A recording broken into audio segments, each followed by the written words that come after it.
রান্না করার পর গরম হাঁড়ি সেফলি যে কোনো জায়গায় রাখা, স্ন্যাক্স সার্ভ করা, গ্লাস জারগুলোতে ওয়াটারপ্রুফ স্টিকার লাগানো, সবকিছুর খুবই সহজ সলিউশন থাকবে আজকের ভিডিওতে। আসসালামু আলাইকুম এভরিওয়ান। চুলা থেকে গরম হাঁড়ি নামিয়ে কোথায় রাখবো, আমার মতো নিশ্চয়ই আপনারাও চিন্তায় থাকেন, কিন্তু চুলার পাশে এই বানানা ট্রি ম্যাটটা যদি থাকে তাহলে আর এটা নিয়ে চিন্তাই করতে হবে না। গরম হাঁড়ি, কড়াই, পাতিল সরাসরি টেবিলে বা কাউন্টার টপে টাইলসের উপরে রাখলে দেখা যায় যে এগুলো নষ্ট হওয়ার বা দাগ পড়ে যাওয়ার চান্স থাকে। তার জন্য কিন্তু এই ম্যাটগুলো হতে পারে খুবই সেফ একটা সলিউশন। আর ম্যাটগুলো কিন্তু ওয়াশেবল আর ইউজফুল তো বটেই, ইউজফুলের পাশাপাশি ডেকোরেশন পিসও হিসেবে ওটাকে ধরে নেওয়া যায়। এই বানানা ট্রি ম্যাটটা আমার কাছে খুবই ইউনিক লেগেছে, খুবই ইউনিক অ্যান্ড ইউজফুল। এই প্রোডাক্টটা আপনারাও চাইলে আপনাদের কিচেনের জন্য নিয়ে নিতে পারেন। তো আজকে যে প্রোডাক্টগুলো দেখাবো সবগুলোই আপনারা পেয়ে যাবেন ট্রিনো পাতা ফেসবুক পেজে। আমি ওনাদের পেজটা ভিডিও ক্যাপশনে মেনশন করে দিব। এখন দেখাচ্ছি 8 পিসের প্লেট। এটা হচ্ছে হাই কোয়ালিটি প্লাস্টিক দিয়ে তৈরি। এটার সাথে কিন্তু একটা স্টোরেজ বক্সও আছে। আমার কাছে মনে হলো প্লেটের এই সেটটা ডেইলি ইউজের জন্য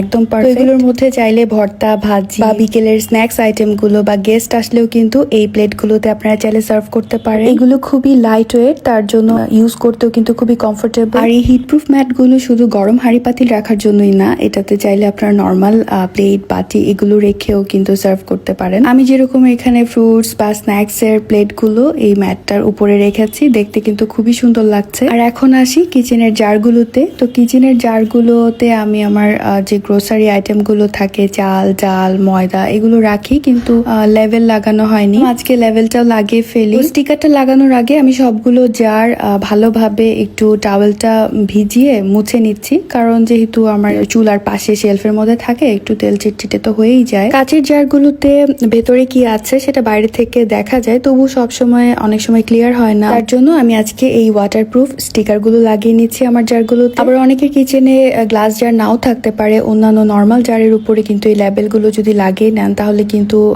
তেমন একটা খোঁজাখুঁজি করতে হবে না সবগুলো ঢাকনা খুলে খুলে। আর এই স্টিকার গুলো কিন্তু একদম ওয়াটারপ্রুফ, পানি লাগলেও কোনো সমস্যা হবে না। আর দেখতেও দেখেন কতটা সুন্দর লাগে। আজকে সবগুলো প্রোডাক্টই আপনারা পেয়ে যাবেন ট্রিনো পাতা ফেসবুক পেজে। আমি তো পেজটা মেনশন করেই দিব।